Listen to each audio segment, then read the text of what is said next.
Hello friends, ഇന്ന് നമുക്ക് കുഞ്ഞിപ്പത്തിരിയും കോഴി ഉണ്ടാക്കാം. അതിനായി 1.5 ഗ്ലാസ് വെള്ളത്തിൽ ആവശ്യത്തിന് ഉപ്പും കുറച്ച് വെളിച്ചെണ്ണ ഒഴിച്ച് 1 ഗ്ലാസ് അരിപ്പൊടി നന്നായി കുറുക്കി ഇതുപോലെ ചെറിയ ചെറിയ റോളാക്കി ഒന്ന് പ്രസ് ചെയ്ത് കുഞ്ഞിപ്പത്തിരി ആക്കി എടുക്കാം. എന്നിട്ട് ഒരു 15 മിനിറ്റ് ലോ ഫ്ലെയിമിൽ വേവിച്ചെടുക്കാം. അപ്പോഴത്തേക്കും നമുക്ക് ചിക്കൻ തയ്യാറാക്കാം. ചട്ടി ചൂടാകുമ്പോൾ അതിലേക്ക് വെളിച്ചെണ്ണ, കടുക്, കറിവേപ്പില, വറ്റൽമുളക് ചേർത്ത് കൊടുക്കാം. പിന്നെ കൊത്തിയരിഞ്ഞ സവാള, ഇഞ്ചി, വെളുത്തുള്ളി ചതച്ചത്, തക്കാളി, പച്ചമുളക് ഇവ ചേർത്ത് വാട്ടിയെടുക്കാം. അതിനുശേഷം പൊടി ചൂടാക്കാം.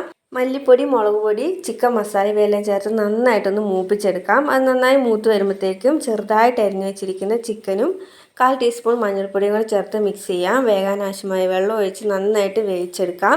വെന്ത് കഴിയുമ്പോൾ കുരുമുളക് പൊടിയും പെരിഞ്ചീരകപ്പൊടിയും കൂടെ ചേർത്ത് കുറുക്കിയെടുക്കാം. അത് നന്നായി കുറുകിയതിന് ശേഷം കട്ടി തേങ്ങാപ്പാൽ ഒഴിച്ചു കൊടുത്ത് നന്നായി തിളച്ച് വരുമ്പോൾ അതിലേക്ക് കുഞ്ഞിപ്പത്തിരിയും നെയ്യും കൂടെ ചേർത്ത് മിക്സ് ചെയ്യാം. പിന്നെ ചെറിയുള്ളി താളിച്ച് ചൂടോടുകൂടി തന്നെ കഴിക്കാവുന്നതാണ്. ഇഷ്ടപ്പെട്ടെങ്കിൽ ലൈക്ക് ചെയ്യാൻ മറക്കരുത്.